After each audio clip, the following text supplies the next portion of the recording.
Hey everyone, and welcome back.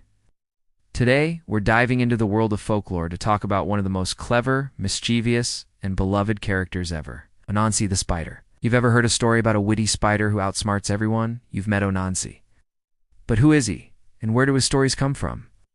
Let's unravel this web. Anansi's tales originate with the Akan people of Ghana in West Africa. His name literally means spider in the Akan language. But he's not just any spider. Anansi is a trickster god, a spirit of knowledge and stories, who often takes the form of a spider, but can also appear as a man.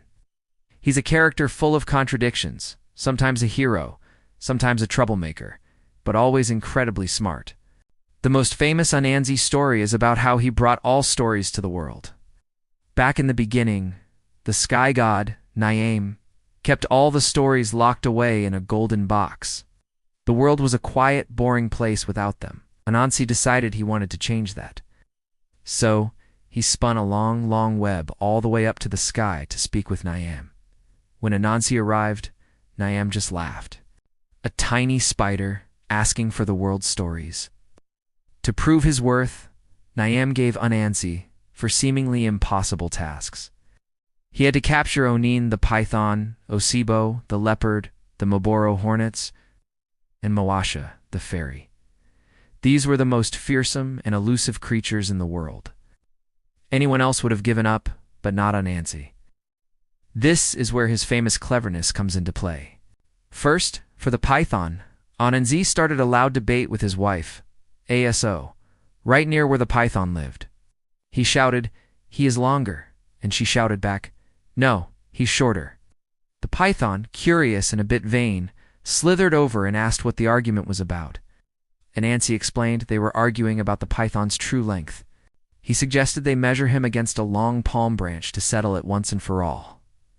The python agreed. To get an accurate measurement, Anansi convinced the python to let him tie him to the branch at his head, tail, and all along his body.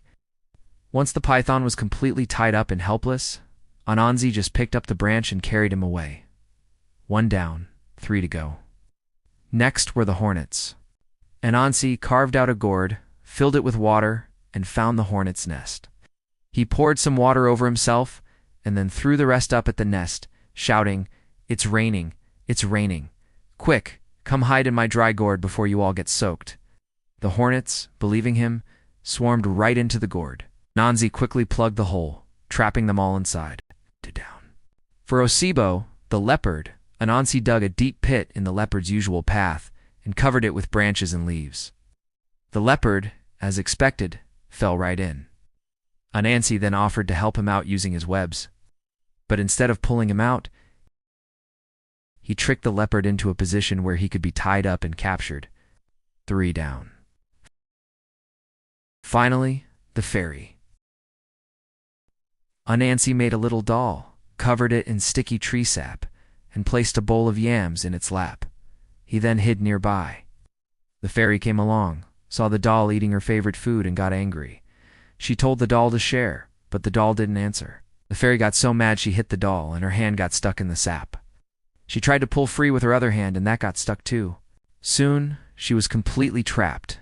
Anansi proudly presented all 4 captives to the sky god, Nyame. Nyame was so impressed by Anansi's wit and determination that he kept his promise. He gave Anansi the golden box of stories, and Anansi brought them down to earth, sharing them with all the people. And from that day on, all stories became known as Anansi stories. These tales traveled far and wide, carried across the Atlantic during the slave trade.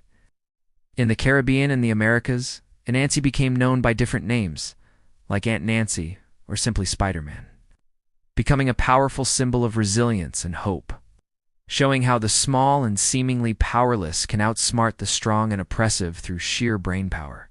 So, the next time you see a spider spinning a web, maybe you'll think of Anansi. It's the original keeper of stories, and the clever hero who taught us that wit can be the most powerful weapon of all. Thanks for watching, and don't forget to like and subscribe for more amazing stories from around the world. See you next time.